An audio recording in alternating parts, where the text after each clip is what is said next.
राजस्थान की राजनीति में वो दो चेहरे जो कभी किसान और युवा की आवाज माने जाते थे, मंच साझा करते थे, संघर्ष की तस्वीर बनते थे, लेकिन आज वही चेहरे एक दूसरे पर वार कर रहे हैं। किरोड़ी लाल मीणा बनाम हनुमान बेनीवाल, यह है दोस्ती का ढोंग और सियासत की असलियत का सबसे बड़ा खुलासा।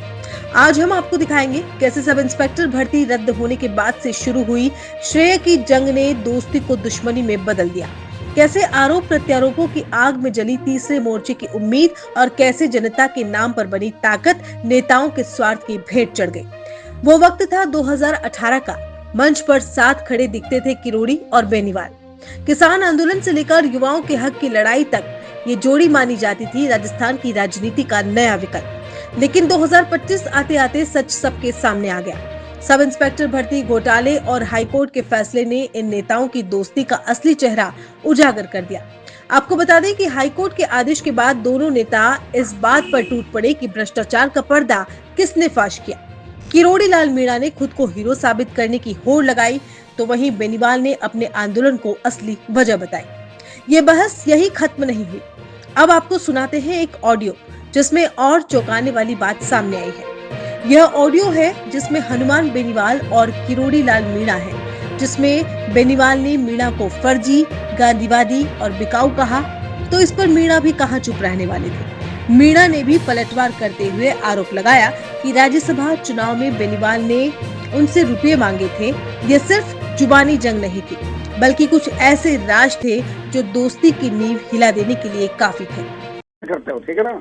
मैं आपको पूरा देश जान रहा है। करता हूँ। मैं कहाँ से पीता हूँ?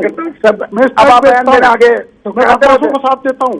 मैं तुम्हारी कभी वजनदार डेढ़ साल कहाँ गए थे? 1.5 साल में भर्ती करवा देते आप लोग के साथ, कभी मोदी जी के साथ, कभी किसी के साथ। कहाँ आप तो घूमते रहते हो दिल्ली में, टाइम मांगते हो। महिला की मुखिया थी ना, वो पेपर लीक में मेरे वो आपके टच में थी, वो आपके टच में थी।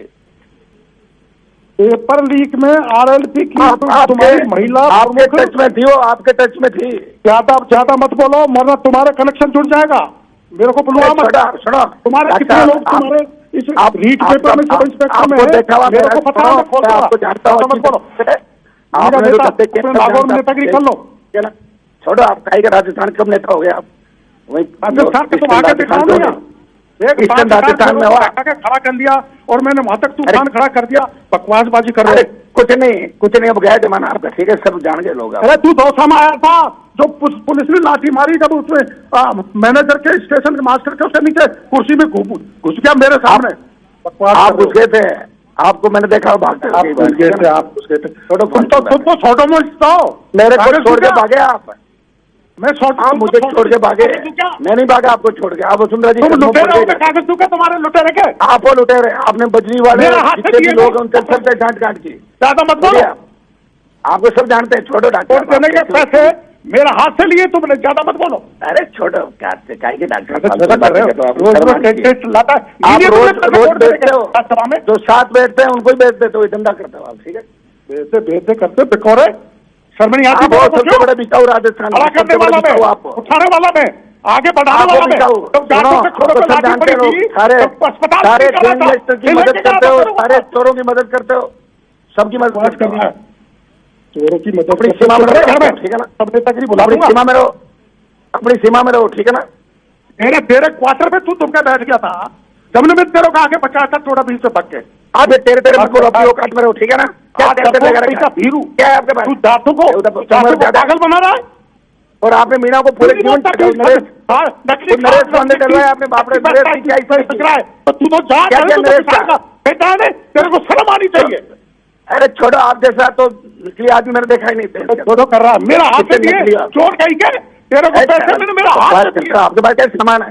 सामान क्या? मेरे को पैसे दिलाओ, रोज पैसे दिलाओ, पैसे दिलाओ, रोज तू ले लेना। आपने तो धंधा ही नहीं किया, पूरे जीवन ही धंधा किया, इसलिए कुछ नहीं बनोगे आप। सुनो, आप कुछ नहीं बनोगे इससे ज्यादा।